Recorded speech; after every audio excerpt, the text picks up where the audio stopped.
춘천이모 시리즈 17편 어떤 중년 영가의 복수.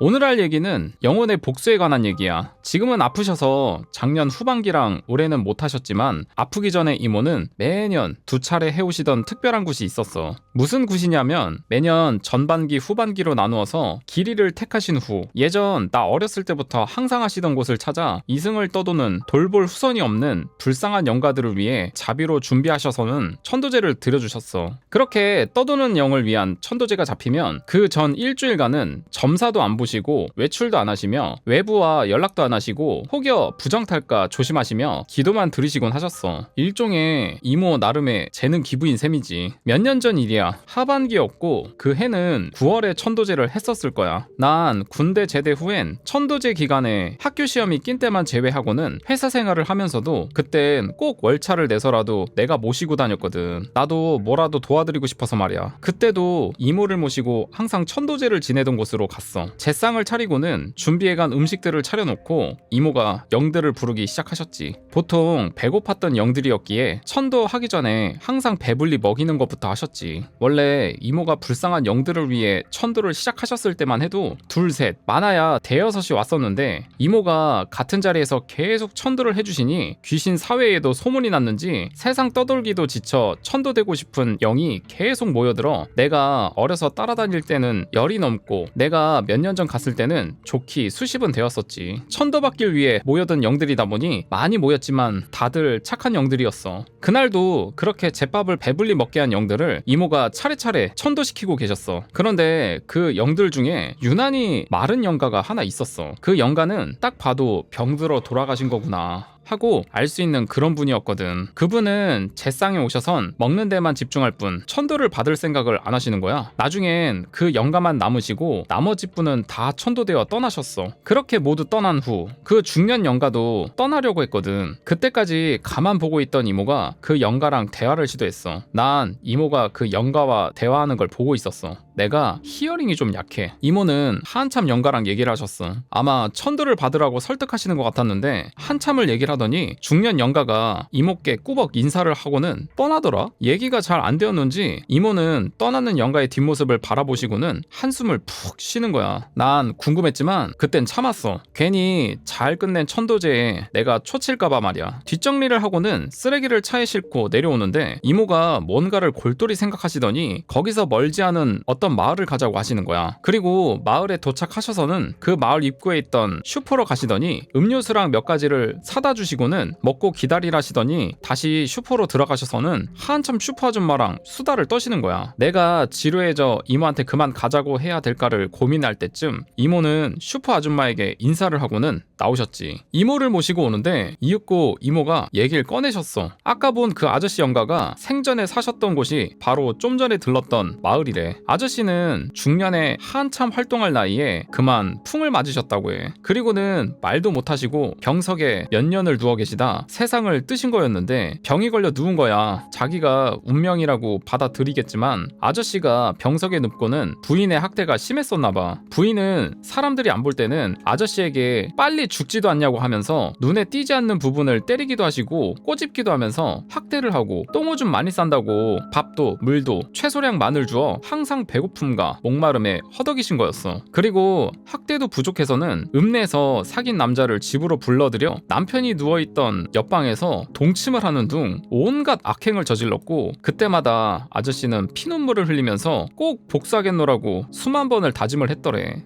진짜 못됐다. 야, 바람을 대놓고 그 옆에서 그렇게 대놓고 하고 있네. 야, 진짜 천벌받을 이모가 그 아저씨가 살던 동네에 들렸던 건 그 아저씨와 아줌마에 대해 알아보고자 들렸던 거야. 시골은 보통 이장집이나 슈퍼 가면 그 동네 소식을 다 알 수 있거든. 그런데 그 아저씨네 아줌마는 동네에선 얼마나 가증스러웠던지 동네 사람들은 그 아줌마를 세상에 다시 없는 열녀로 알더란 거야. 남편을 그리 굶기고는 매일 동네 사람들 만나면 내가 정성이 부족해서 남편이 자꾸 말라간다며 눈물도 짓고 말이야. 그러다 아저씨가 돌아가시고는 이모는 장례를 치르곤 보험금이니 땅이니 모두 팔고는 간통남이랑 도해지로 가버린 것이었어. 아저씨가 다시 돌아오셨을 때는 이미 미리 다 정리하고 떠난 뒤였는데 미처 살던 시골집은 처분을 못하고 간 거라 그 빈집에 계속 계시며 언젠간 오겠지 하며 기다린 거였어. 이모는 복수는 덧없는 거라고 놔둬도 다 벌받을 건데 복수해봐야 아저씨 형도 좋을 거 없으니 좋은 데 가시라고 설득했는데 요지 부동이시더래. 자긴 어찌 되어도 좋으니 꼭 복수하겠다는 아저씨를, 아직 아무 짓도 안 한 불쌍한 영가를, 악령도 아니고 강제로 천도를 할 수는 없다며 아저씨랑 그 부인은 만나선 안 되었던 악연인 것 같다 하셨어.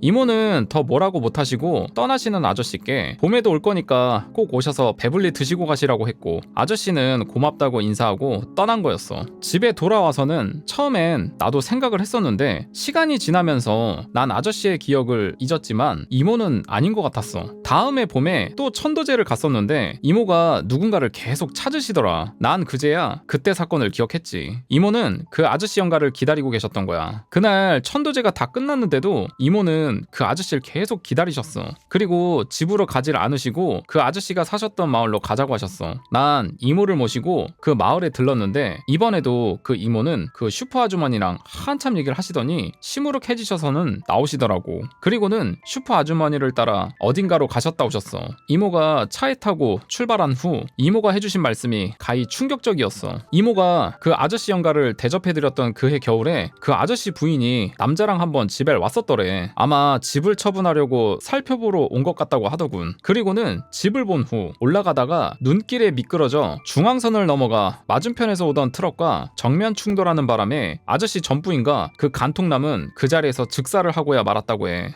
어허... 근데 이모 느낌엔 아저씨가 복수를 한 것 같다 하시더라고. 그래서 혹시 아저씨와는 상관이 없는 사고였다면 그 집에 아직 계실 거라고 생각해서 보내드리려고 슈퍼 아줌마를 앞세워 찾아가 본 건데 영이 오래전 떠났다는 느낌만 받으셨다고 했어. 아마 아저씨가 직접 복수하신 거라면 아저씨도 무사하진 못하실 거라고 하시면서 안타까워하셨지. 저승사자 중에는 일반적인 영혼을 인도하는 저승사자가 아닌 사람을 해치는 악령만 전문적으로 잡아가는 저승사자 특공대 같은 것이 있는데 그곳 사자들은 아주 표악하거든. 이모는 돌아오는 차 안에서 내내 눈을 감으시고 기도를 드렸어. 아마 불쌍한 아저씨를 위해 기도 드렸던 것 같아 하면서 춘천이모 시리즈 17편이 마무리가 되었습니다. 참 이게 뭐라고 해야 될까요? 너무나 화가 나고 열받고 진짜 억울한 일을 당했는데 이게 또 복수를 하면은 안 돼. 놔두면은 자연이 알아서 뭐 업보청산이 된다 하는데 이게 피해를 당한 당사자 입장에서는 진짜 너무나 답답하죠. 당장 내가 해치우고 싶고 내가 복수하고 싶고 그렇다고 복수를 하면은 나도 죄인이 돼서 또 그에 따른 죗값을 또 치러야 되니까. 지금 이 이야기에서 나오는 아저씨는 진짜 너무 안타까운 아저씨네요. 그 복수를 함에 따라서 죽어서도 결국에는 끝이 좋질 못한 그런 엔딩이 좀 치러지는 느낌이라 이게 읽으면서도 좀 씁쓸한 느낌이 오네요. 춘천이모 시리즈 18편 신과의 약속을 지키지 않으면. 벌써 수요일입니다. 훗!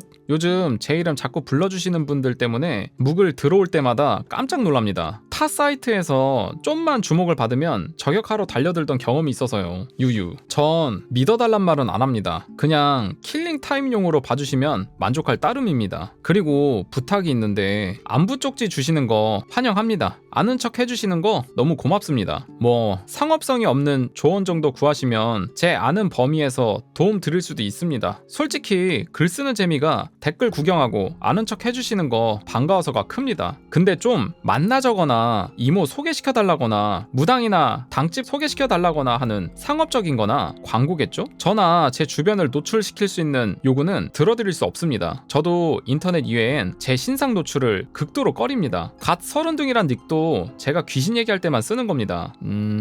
예나 지금이나 제 카페에 오셔가지고 이제 글 쓰시는 분 같은 경우에도 개인적인 쪽지를 많이 받는다고 전에도 몇 번 얘기를 드렸죠. 항상 물어보는 거 똑같아. 소개시켜달라, 뭐 어디 아는 데 있냐. 비슷비슷합니다. 똑같아. 저도 블로그하고 카페 생활도 하고 기타 여러가지 온라인 활동이나 오프라인 활동도 합니다만 절대 비밀 유지합니다. 묵을지기님이 간혹 하시는 번개나 정모에도 꼭 참여하고 싶은데 그럴 일은 없을 것 같습니다. 혹시 누구 딴 사람이 아이디 줘서 이중닉 취득하면 아닌 척 시치미 떼고 가보겠지만 크크크. 사소한 실수로 신상 털리고 개인 블로그 털리고 양 사방에서 악플 폭탄 맞고 테러 당하는 걸 너무 많이 봤습니다. 전 제 자신과 제 주위 분들을 보호해야 할 의무가 있기에 더욱 조심해야 합니다. 그러니 그런 요구엔 절대 응해드릴 수 없다는 점 미리 양해 구합니다. 아무리 난 그런 사람이 아니라고 하셔도 저로선 조심해야 하는 수밖에 없어요. 혹시 일일이 댓글에 답글 못 달아드려도 모두 하나하나 소중히 챙겨보고 있습니다. 치읓치읓까지도요. 언제 날 잡아 한꺼번에 다 달려고요. 오유의 형, 누나 그리고 동생들 오랜만입니다. 돌아온 유쾌한 공돌이 갓 30둥이입니다. 회사에서 자꾸 공돌이 갈아넣어 뭘 개발하려고 혈안이 되어 있어서 오랜만에 글을 올려요. 먹고 살기 팍팍하단 핑계와 귀차니즘으로 정말 오랜만에 글을 올립니다. 거칠게 핀잔 주셔도 마조 희증 환자처럼 기쁘게 마주오리라. 날이 더워지고 여름이 눈앞에 오니 또 공포글을 쓰고픈 욕정이 쓰나미처럼 밀려오네요. 간간히 미친 듯 쌓여있고 지금도 쌓여가고 있는 공포 마일리지 만땅 가지고 들어오겠습니다. 오늘 얘기는 저와 저희 아버지 그리고 아버지의 절친의 경험담입니다. 언제나 찾아오는 반말체 들어갑니다. 때는 지금으로부터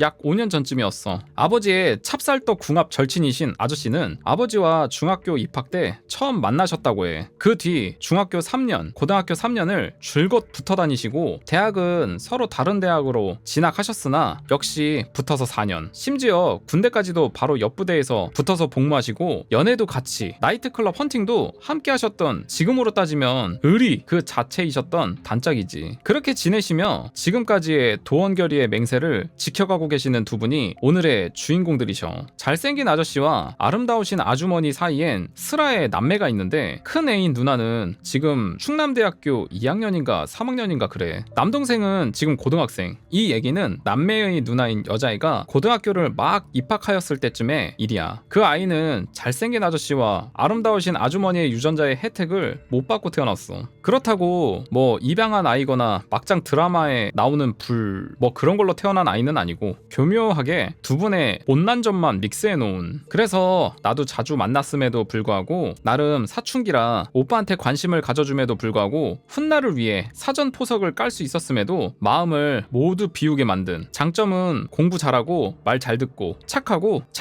또 착한 것밖엔 없던 아이였지. 성공한 회사원이신 아저씨는 우리나라 굴지의 대도시 지점장이시거든. 연봉도 엄청 세고 르살리에르가 그 정도면 뭐 나름 성공한 케이스이시지. 르살리에르가 뭔지는 모르겠습니다. 하여튼 뭐 회사 좋고 연봉 좋고 뭐 그런 느낌이겠죠. 지극히 평범하고 정상적인 아저씨께는 좀 남다른 점이 딱 하나 있거든. 바로 종교야. 뭐 난 특정 종교를 비방하거나 할 목적은 전혀 없어. 내가 남 다르다고 하는 건 지극히 주관적으로 생각했을 때 다수의 종교가 아닌 아주 적은 소수 종교란 점이야. 아저씨는 일단 개신교 기독교인이야. 근데 이 종파가 특이했어. 지금도 기억에 안 남는 걸로 봐선 자주 듣던 교회가 아니었거든. 왜 보통 계파를 나누잖아. 침례교, 감리교 등등 뭐 그런 거 말이야. 처음 듣는 교회고 오래되긴 한 것 같은데 우리 아버지 어릴 때도 친구분은 그 교회 신자였다고 하셨거든. 아버지께선 이상하거나 한 것은 아닌 것 같다 하시더라고. 그 근거는 그 오랜 시절을 같이 한 아버지께도 간혹 교회 일이나 교회에서 있었던 일을 얘기할 뿐 한 번도 교리를 설파하거나 아버지께 전도를 한 적이 없었다고 하더라고. 원래 기독교 집안인 아버지 친구분 집에서 처음 그 교회를 믿으신 분은 아저씨의 어머니셔. 그러니까 내가 뵈면 할머니라 부르는 분. 처음 시집 가셔서 그 교회를 다니시다가 돌아가신 시부모께 혼도 많이 났다시던데 신앙을 지켜내신 거지. 덕분에 지금은 그 집안이 모두 그 교회 다닐 만큼 번창. 물론 손녀인 그 여자애도 그 교회 신자고 말이야. 그렇게 평화롭던 어느 날 갑자기 그 일이 시작되었지. 처음엔 특별한 일은 없었는데 갑자기 여자애가 말수가 적어지고 우울해지기 시작하더래. 아저씨 아주머니는 딸에게 질풍노도의 시기가 찾아온 줄 알고 그냥 내버려 뒀었는데 그러던 중 사건이 터진 거야. 평소처럼 가족들이 주말에 그때 교회에 예배를 보러 갔는데 갑자기 이상 행동을 보이기 시작한 거야. 예배 도중 갑자기 일어나 교회 안을 돌아다니고 목사님께도 뭐라고 호통을 치고 갑자기 덥다며 옷을 벗어 던지려 하고, 그렇게 주말 예배는 아수라장으로 끝나고 집에 돌아오니 다시 얌전해지고, 처음 한동안은 교회만 가면 이상해졌는데 시간이 지나자 평소에도 그런 행동을 하더래. 막 성경을 읽다가 이건 잘못 쓴 거라고 집어 던지기도 하고, 별 인생 굴곡이 없이 살아오신 아저씨께 인생 절대 위기가 찾아온 거지. 부모에게 자식 문제만큼 큰일이 어디 있겠어. 그런데 말썽 한번 안 피우던 사랑하는 딸이 하루아침에 이상해져 가는 거야. 물론 안수기도니 뭐니 병원도 찾아 가보기도 하고 했는데 애는 차도가 전혀 없었던 거야. 아저씨는 절망했고, 절망이 깊어질수록 우리 아버지께 하소연하고 찾는 일만 늘어났지. 그런 날이 여러 날 지나고 나서야 아버지께선 중대한 결심을 하곤 술자리에서 아저씨께 이야기를 꺼냈어. 사실 우리 아버지는 당신의 아들 때문에 그쪽 문제라면 산전수전 공중전까지 다 겪으신 분이라 처음 그 증상이 시작될 때부터 귀신의 짓을 의심하셨던 거야. 내가 뭐 좀 많이 버라이어티한 삶을 살아왔었거든. 아들이 워낙 유별난 경험치를 많이 올려드린 덕에 말이야. 사실은 우리 갓 서른둥이가 말이야, 이렇게 얘기를 꺼내시곤 한번 무속적으로 알아보는 게 어떻겠냐 설득하신 거야. 아버지도 나름 해결책이 될 거라 생각하신 거야. 동네방네 귀신 다구리 상대였던 나를 멀쩡하게 목숨 보전하게 해주신, 내 옆을 항상 지켜주시는 유능한 슈퍼바이저인 춘천 이모를 떠올리시고 말이야. 처음엔 펄쩍 뛰셨대. 아마 평소 같으면 살문부에 이빨도 안 들어가는 소리였겠지만 그땐 상황이 절박하여 아저씨도 나중엔 마지못해 동의하신 거야. 그래서 아버지께서 어머니를 통해 춘천 이모께 연락을 하셨어. 아버지, 춘천 이모를 인정함. 근데 안 친함. 어머니, 춘천 이모를 인정함. 아버지보다는 친함. 나 춘천 이모 바라기임. 거의 이모 의존증 환자. 아버진 내겐 얘기 안 하셨는데 나중에 이모가 전화와서 알게 됨. 네 엄마 부탁이라 가긴 하는데 어찌 기분이 똥 밟은 기분이시라고. 이모가 출장을 오시고 처음 애를 딱 보자마자 하셨던 말씀. 어린 게 교회 귀신이 단단히 덮였네. 그랬음. 교회라고 귀신이 없는 것이 아니라함. 특히 교회에 낀 귀신이라고 전부 착한 귀신만 있지도 않다고. 되게 신성한 곳이라서 잡기나 이런 거는 없을 거라고 생각했는데 반대였네. 신앙이 깊으면 귀신이 잘 못 건드리지만 오히려 일반인보다 더 쉽게 꼬이는 경우도 많다고 함. 뱃속이 베베 꼬여 뭐든 일단 의심부터 하고 보는 일반 사람보다는 영적인 것을 기본적으로 굳게 믿는 종교인이 일단 꼬시고 나면 멀척이라고 하더라고. 그래서 좀 센 귀신은 어중이 떠중이 안 노리고 이런 종교인 전문 꼬시미로 활동하는 경우가 많다 하네. 아무튼 그 이후로 춘천 이모는 작업을 시작함. 완전 아저씨 아줌마가 싫어하는 일로다만. 일단 아름다운 붉은 글씨가 치명적 매력을 발산하는 부적 지니고 다니기, 경건한 분위기에 십자가 모신 집에서 구판 벌리기, 애 끌고 가서 밤샘 기도 드리기. 아무튼 그렇게 애에게 필요한 맞춤 주술행위를 화려하게 펼치신 춘천 이모 덕에 가시나 상태가 자꾸 좋아짐. 어느덧 며칠 만에 일상생활이 정상적으로 돌아옴. 그런데 여기서 또 일이 터짐. 처음 이모 바지가랭이 붙잡고 애원하시던 아저씨는 애가 정상으로 돌아오자 청빈하고 근엄한 종교인으로 회귀를 하신 거야. 처음 부탁을 드릴 때 아저씨가 약속하셨던 딸이 낫기만 하면 이라고 약속을 했던 모든 약속을 일회용 아이스 아메리카노 용기 버리듯 버려버린 거지. 오유님들도 알아둬야 할 게 있어. 아낌없는 내리사랑을 발산해주는 기성 종교의 외국 신들과는 다르게 무속의 신들은 인간을 도와주는 대가를 꼭 요구한다? 아주 특별한 경우가 아니면 말이야. 가령 전생의 은덕에 대한 보답이라던가. 사실 그것도 그 공덕을 담보하는 거지만 말이야. 물질적이든 정신적이든 육체적인 것이든 남은 팔자를 걸든 말이야. 그리고 그 약속을 지키지 않으면 신의 노여움을 사게 되는 거지. 아저씨는 돈이 아까우셨는지 아니면 무속에 매달린 자신의 구겨진 자존심 때문인지 나을 때가 돼서 나은 거고 하나님의 보살핌으로 그리 된 거라는 등의 논리였는데 어쩌겠어. 무슨 계약서 쓰고 한 일도 아니고. 나도 엄마도 아버지도 그러는 거 아니라고 말도 해보았지만 아저씨는 고집을 부리셨고 이모는 어찌 찝찝하더라며 돌아서시며 내가 재물이 탐나서 그러는 거 아니다며 신과의 약속을 저버린 대가를 받게 될 거라 하셨지. 아저씨는 일말의 양심은 있었던지 처음 약속한 액수엔 못 미치지만 상당한 액수를 이모에게 건넸지만 신과 약속한 재물이 아니니 필요 없으니 앞으로 돈 들어갈 일이 제법 많을 텐데 보태 쓰시라는 차가운 핀잔만 들으셨지. 와, 무섭다. 앞으로 돈 들어갈 일 많으니까 거기에 보태라. 진짜 이게 만약에 뭐 원수한테 저런 얘기하면 최고의 악담인 거죠. 너 앞으로 돈 들어갈 일 많을 거야. 거기에 보탰어? 대놓고 이제 너한테 불행이 찾아올 거라 얘기를 하는 거잖아요. 와, 무섭다. 그리고 날 따로 부르신 후 이런 주의를 주셨지. 너희 엄마 아빠는 워낙 강하고 알고 속인 것도 아니니 별탈이 없겠지만 귀신 지읒 호구인 너는 크게 휘둘릴 수 있으니 앞으로 이 집과의 왕래를 끊으라고. 그래서 난 지금도 우연히 마주치는 일 외엔 따로 그 집을 찾아가거나 만나는 일은 안 해. 휴, 공돌이 갈아 넣을 시간입니다. 이 일 좀만 하고 와도 되죠? 몇 시간만. 끊었다고 반대 누르기 있기 없기.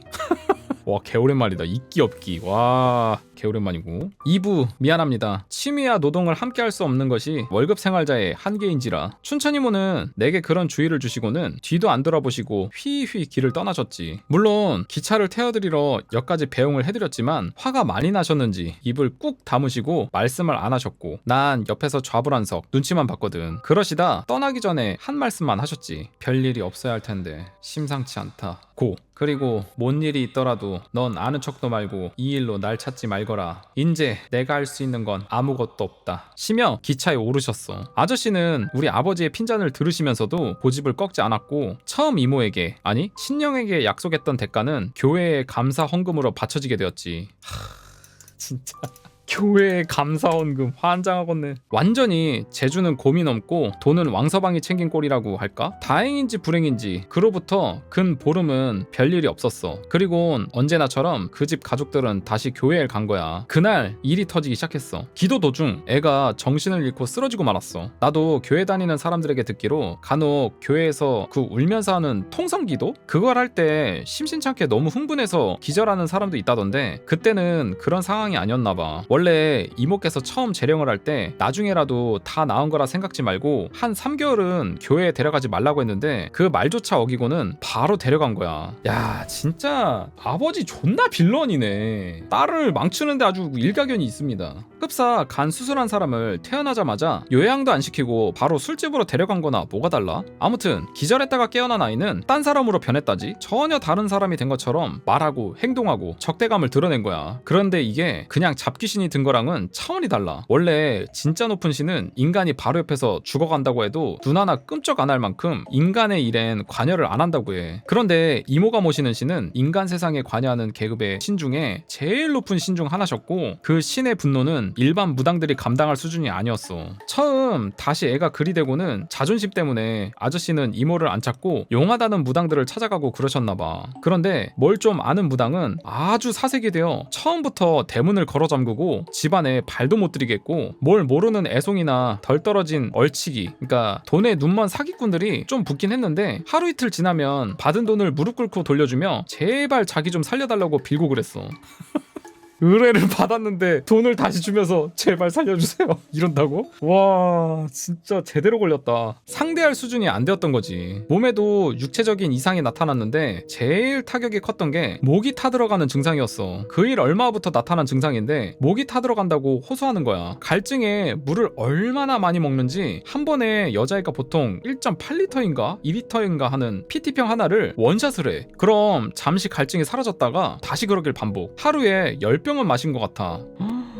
진짜 무슨 연가시도 아니고. 이거 뭐 이러면 물 중독으로 사망한다 뭐 이런 댓글도 있었음. 여튼 난 그런 건 모르고 그러다 보니 배는 물배로 항상 맹꽁이처럼 부르고 매일 토하고 배가 그리 부르니 당연 식욕도 없어 삐쩍 꼬라만 가고 집에선 손 쓸 방법조차 없어서 병원에 강제로 입원을 시키고는 난감해하는 아버지를 협박하다시피 해선 어느 날 밤중에 이모를 찾아갔다고 해. 에휴.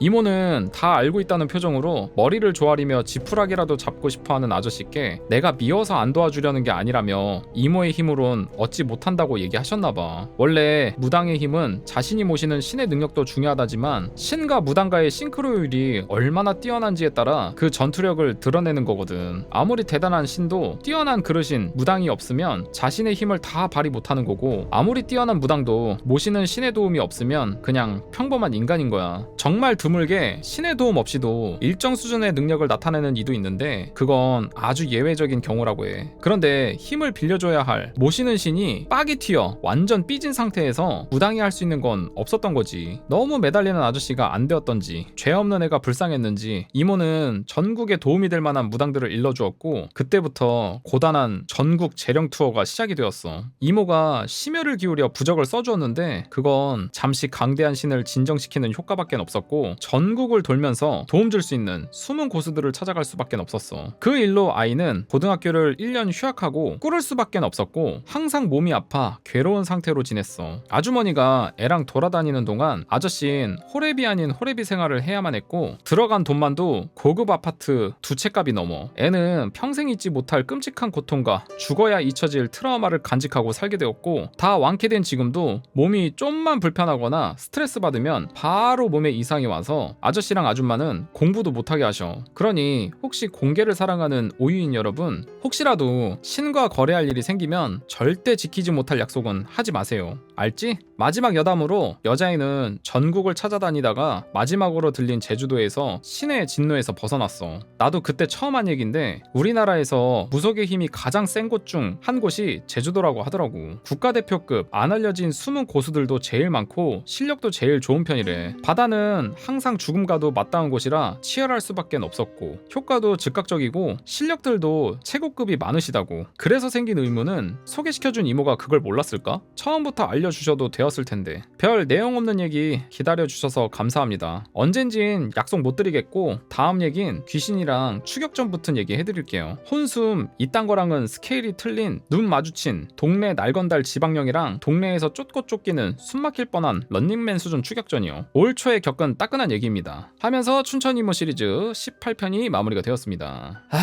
이게 참 종교로 엮이면은 이게 참 말이 많죠. 모르겠어요. 그 아버지 친구분이 믿는 그 종교가 진짜 뭐 정상적인 종교인지 사이비 종교인지는 모르겠는데 일단은 이 이야기에서 아버지는 빌런이 맞습니다. 딸한테 도움이 하나도 안 되네요. 아유 진짜 말 좀 듣지. 그거 왜 또 똥꼬집 뿌려가지고 이 일을 자꾸 만드는 거야.